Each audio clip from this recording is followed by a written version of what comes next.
Chief here reporting for CTT. I'm not going to do the video this week because I got Hawaii too much on my mind. While we were out processing Fort Riley, we went to travel and to make arrangements to have our vehicle shipped to Hawaii. We wanted to fly out of Los Angeles since it would cut down on the travel time in air for the two pets, because we took two dogs with us. We could take our dogs, but we couldn't take our kids. That's a good one. But we were told it was more expensive to fly us and our car from the West Coast. Instead, we would fly out of Kansas City. And then our car would be shipped from Kansas City down to New Orleans, and then New Orleans to the Gulf of Mexico, through the Panama Canal to Hawaii. I assume that car fees and shipping fees are based on mileage like anything else that is shipped. That huge, but we were told, no, you guys fly from Kansas City. So it kind of screwed up our plans because we really wanted to go to Los Angeles. We wanted to have like a mini vacation for ourselves. So we didn't end up with that. We just basically took the kids to my parents, who would watch my kids until we got the situation straightened out in Hawaii. So we flew to Hawaii out of Kansas City. Got the dogs on the plane, got us on the plane. We flew to Hawaii. My wife's sponsor showed up with his wife, and I didn't have a sponsor that showed up. And here's another observation. So we get greeted by her sponsor, and I'm like, well, we need to inquire about the pets.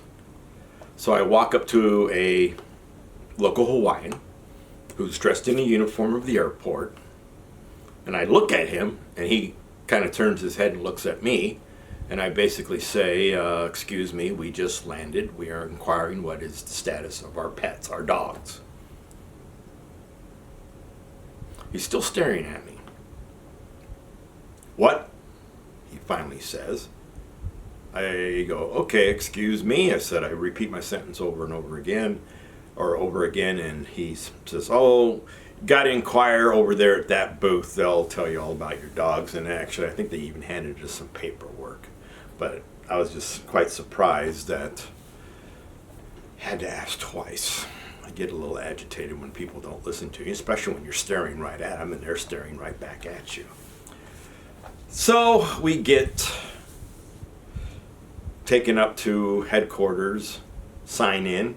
First question out of the command is like, where's your kids? They're still stateside. Why? Well, we approve concurrent travel. When did you approve that?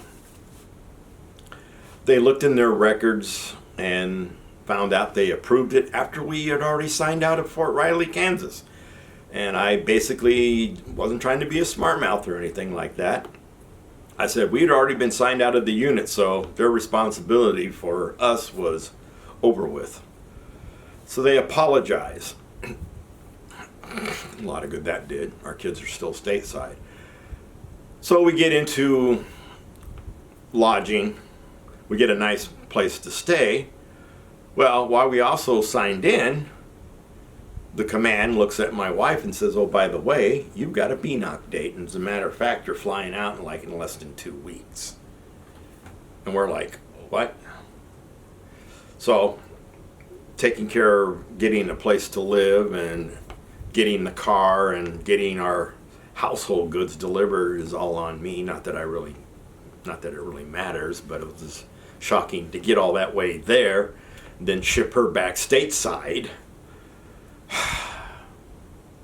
Was frustrating because we were staying in a nice room, and then when she left, the lodging came at me and said, oh, you're in a double room, we got to move you to a single room, and we're moving you downstairs where it's hot because I got stuck next to the laundry room and everything else downstairs, so couldn't wait to get out of that. I mean, yeah, I had some kind of fan or AC, but oh my goodness, it was hot.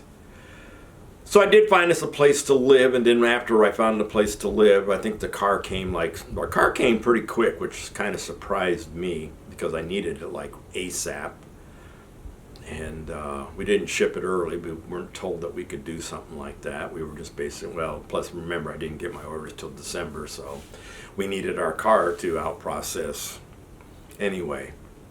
But the car came quickly, which surprised me. Somebody took me down. I picked up my car, and during that time, they sent me over to finance to settle our travel because of my situation. Met a wonderful, wonderful warrant officer.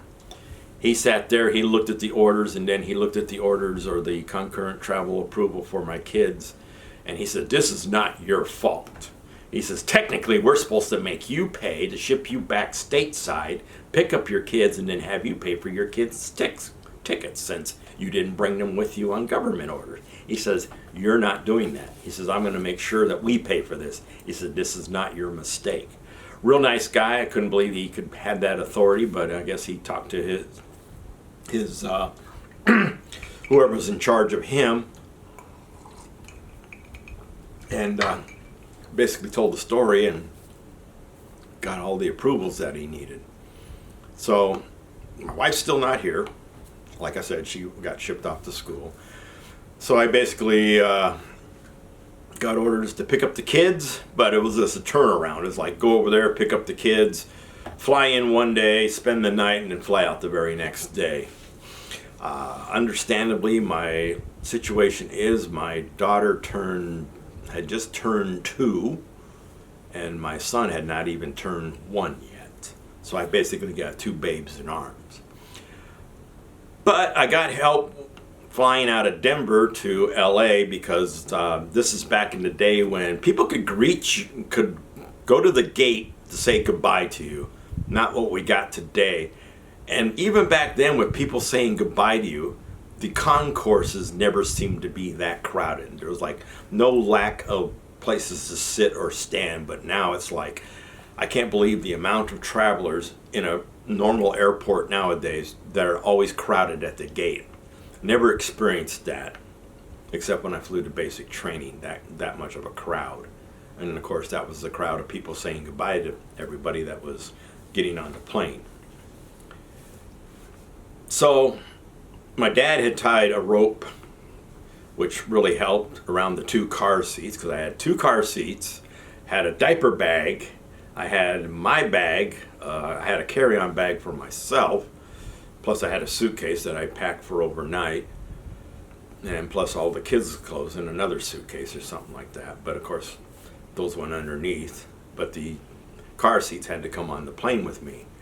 So as I said, this is back in the day when people could come meet you, so I had like a 2, 3, 4 hour layover in LA, and my aunt and uncle who lived in the Los Angeles area came to visit me.